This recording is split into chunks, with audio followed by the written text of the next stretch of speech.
जय माई शारदा। दोस्तों, मैं आपको काल सर्प दोष के बारे में बताऊंगा। जो कोई भी जन्मपत्री देखता है ज्योतिषी, वो सीधे सीधे काल सर्प दोष तो निकाल ही देता है किसी न किसी बहाने से। लेकिन हम बताएं कि शास्त्रों में राहु केतु का वर्णन तो है, लेकिन काल सर्प दोष का बहुत ज़्यादा हर जगह नहीं, संहिता में इसका वर्णन है। तो हम काल सर्प दोष के बारे में आप बताते हैं कि इससे क्या परेशानियां हो जाती हैं, क्या नुकसान है। आदमी सुन करके घबरा जाता है और समस्याएं तो होती हैं। किसी भी समस्या के लिए केवल काल सर्प दोष के ऊपर ही मर देना ये जरूरी नहीं है। अब आपको हम बताते हैं कि काल सर्प दोष उस समय उत्पन्न होता है जब राहु और केतु के एक ही तरफ सारे ग्रह आ जाते हैं, तो काल सर्प दोष 100% माना जाता है। लेकिन अगर राहु के साथ भी कोई ग्रह बैठा है और उनके अंशों में अंतर है और राहु और केतु के अंशों के अंतर्गत ही साथ में बैठने के बाद भी है, तो भी वो काल सर्प दोष नहीं होता है। दूसरा, अगर केंद्र में कोई उच्च का ग्रह बैठा हुआ है और काल सर्प दोष है, तो भी काल सर्प दोष का निवारण हो जाता है। राहु और केतु जिस भी ग्रह के साथ बैठते हैं तो कोई न कोई दोष उत्पन्न करते ही हैं। जैसे राहु या केतु सूर्य के साथ बैठते हैं तो सूर्य ग्रहण लगाते हैं, चंद्र ग्रहण लगाते हैं। चंद्रमा के साथ बैठेगा राहु तो चंद्र ग्रहण, केतु बैठेगा सूर्य के साथ तो सूर्य ग्रहण लगाएगा। राहु जब मंगल के साथ बैठता हो तो राहु अंगारक योग बनता है। इससे मंगल की राहु जिस ग्रह के साथ बैठता है उसके सेंसिटिविटी को 10 गुना बढ़ा देता है।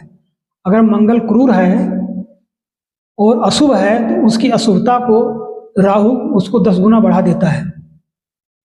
अगर राहु बुध के साथ बैठता है तो कुटिलता पैदा करता है, उसकी बौद्धिक कुटिलता बढ़ जाती है, क्योंकि बुध एक सीधा साधा ग्रह है और बुद्धिमान ग्रह है। लेकिन राहु के साथ बैठने के बाद वो बुध जो है दूषित हो जाता है, उसके अंदर तिकड़म, जाल, फरेब, जालसाजी, इस तरह की चीजें आ जाती हैं। अगर राहु या केतु बृहस्पति के साथ बैठते हैं तो गुरु चांडाल योग बनता है।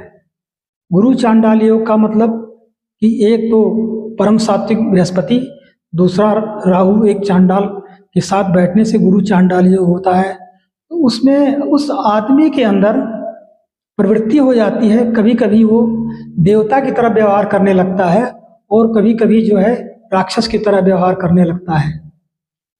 इसके बाद शुक्र के साथ जब राहु बैठता है तो शुक्र की प्रवृत्तियों में वृद्धि कर देता है, उसके अंदर अय्यासी पैदा कर देता है, चारित्रिक दोष पैदा कर देता है।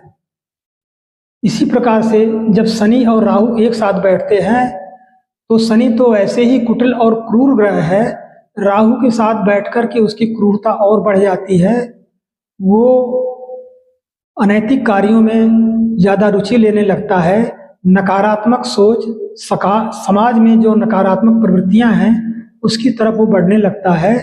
और जिस भी देश, समाज, व्यक्ति में इस तरह की प्रवृत्तियां पाई जाती वो बढ़ती ही जाती हैं, वो कम नहीं होती हैं।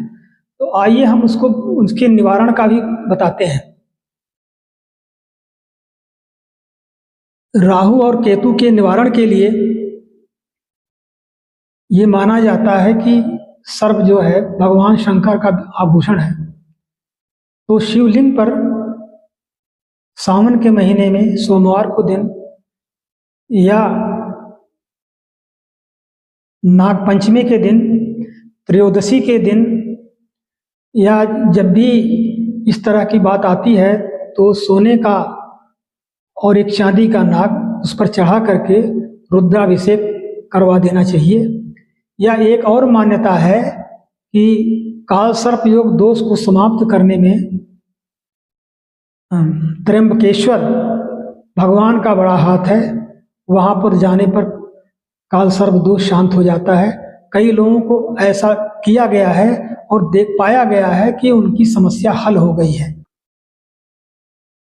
और त्र्यंबकम यजामहे सुगंधिम पुष्टिवर्धनम उर्वारुक्मीय बंधनान मृत्योर्मुक्षीयमामृतात्। वैसे भी आप शंकर भगवान की उपासना करते हैं तो राहु केतु के दोष शांत हो जाते हैं। भगवान शंकर सारे ग्रहों के अधिपति हैं और 9 ग्रहों को भी शांत करने के लिए रुद्राभिषेक, रुद्राष्टाध्यायी के पाठ से भी ग्रहों की शांति हो जाती है और काल सर्प दोष की भी शांति हो जाती है।